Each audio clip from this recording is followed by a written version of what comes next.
കൃഷ്ണ ഗുരുവായൂരപ്പ ശരണം. ഹരേകൃഷ്ണ ചാനലിലേക്ക് ഏവർക്കും സ്വാഗതം. നമ്മുടെ ഗുരുവായൂരമ്പലത്തിലെ ഉച്ചപൂജയെക്കുറിച്ചാണ് പറയുന്നത്. മറ്റു കേരളീയ ക്ഷേത്രങ്ങളിൽ നിന്നും വ്യത്യസ്തമായി നിരവധി പൂജകളുണ്ട് ഗുരുവായൂരമ്പലത്തിൽ.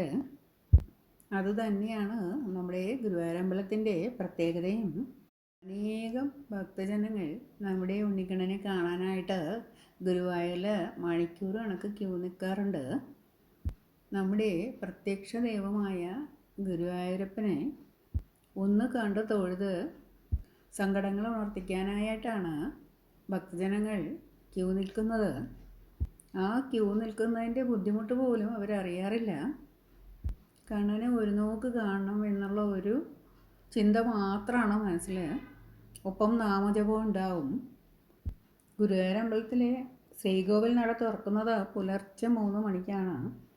ആ സമയത്ത് മേൽപ്പത്തൂർ നാരായണ ഭട്ടതിരിപ്പാട് രചിച്ച നാരായണീയവും എഴുത്തച്ഛൻ രചിച്ച ഹരനാമകീർത്തനവും പൂന്താനം നമ്പൂതിരി രചിച്ച ജ്ഞാനപ്പാനയും ശംഖനാദവും തകിലും നാദസ്വരമൊക്കെ കൊണ്ട് ഭഗവാനെ പള്ളി ഉണർത്തപ്പെടുന്നു.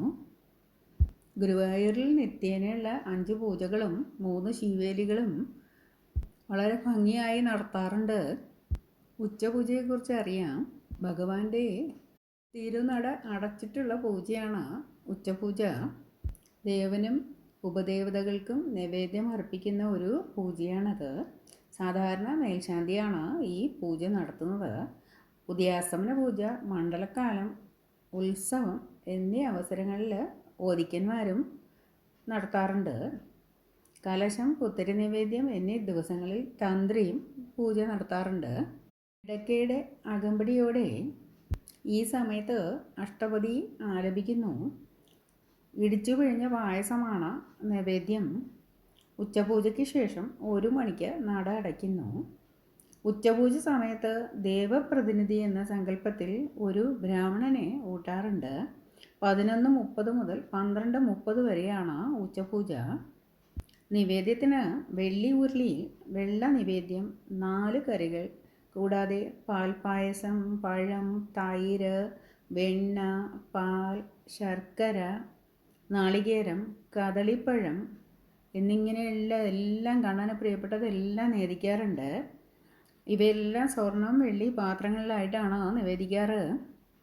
ഇത് കൂടാണ്ട് ഭക്തരുടെ വഴിപാടായിട്ടുള്ള പാൽപ്പായസം, ത്രിമധുരം, പാലട പ്രഥമൻ, ശർക്കര പായസം, ഇരട്ടി പായസം, വെള്ള നിവേദ്യം എന്നിവയും നമ്മുടെ ഗുരുവായൂരപ്പ ഭഗവാന് നിവേദിക്കാറുണ്ട്. ഇതിന് ശേഷമാണ് നടയടച്ചിട്ട് അലങ്കാരം ചെയ്യുന്നത്. മേൽശാന്തി നടയുടെ ഉള്ളിലിരിക്കുമ്പോൾ അദ്ദേഹത്തിന് മനസ്സിൽ ഭഗവാൻ തോന്നിക്കുന്ന രൂപമാണ് ഓരോ ദിവസവും അലങ്കരിക്കാറ്. കളഭാലങ്കാരമാണ് ചെയ്യുന്നത്.